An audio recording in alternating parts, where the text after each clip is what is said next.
le projet venait à se faire, nous, je pense qu'on partirait pour nous et pour elle. Je viens de Graillon-l'Hôpital et je suis là contre Pure Salmon parce que pour moi c'est une aberration d'élever des saumons dans une usine. On s'est installé ici il y a une quarantaine d'années pour fabriquer des bateaux et vivre heureux dans le Médoc. Combien d'emplois vont être perdus pour ces soi-disant 250 emplois? Je m'appelle Alben, je suis artiste sculpteur et je vis au Verdon et travaille au Verdon. Ma famille est installée au Verdon depuis plus de 100 ans. On emploie ici une quinzaine de personnes dans le milieu des composites.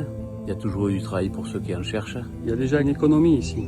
Donc il y a la pêche, il y a le tourisme, il y a l'artisanat. À la petite aquaculture ici médocaine, qui risque d'être complètement écrasée par ces 10 000 tonnes de saumon par an. Si on nourrit pas les gens pouvaient se nourrir avant sans du saumon industriel. C'est un argument qui est fallacieux. Je vous ferai fi également du problème des infrastructures routières qui ne sont pas du tout adaptées. L'année dernière, plusieurs poids lourds ont été impliqués dans des accidents graves et mortels. Je m'appelle Stéphane, j'ai 59 ans, je suis artisan et je vis à Royan depuis 6 ans. Si effectivement il y a des pollutions, on est une zone touristique, les touristes ne viendront plus. En tant que parent, je m'inquiète pour mes enfants qui aiment se baigner à Royan et de la qualité des eaux de baignade à cause des rejets inévitables. Ça risque d'avoir un impact même sur le port de Plaisance, sur la plage de la Chambrette. Vous avez une des plus belles plages là, du Médoc qui est juste derrière le port, là, qui jouxte le terrain sur lequel il va y avoir l'usine.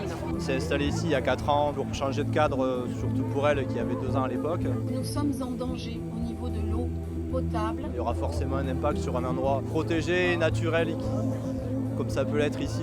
C'est un des rares endroits sur la côte qui est quand même resté bien naturel. C'est pas vraiment le modèle qu'on a envie, c'est pas le modèle qui fait envie. Voilà, c'est triste. Là, en ce moment, c'est la canicule.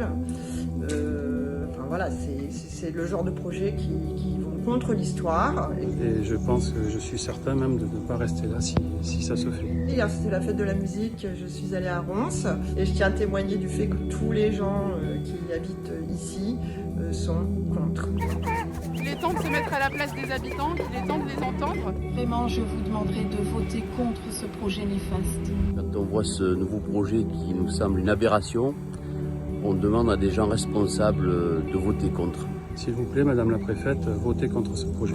S'il vous plaît, en toute conscience, avant de signer, repensez à ces vidéos. Avant de voter, Madame la Préfète, et vous, les membres du CODERS, pensez bien à vos enfants, vos petits-enfants, aux travailleurs de la mer, aux acteurs du tourisme, à tous les gens qui vivent dans cette belle région et qui vivront après nous.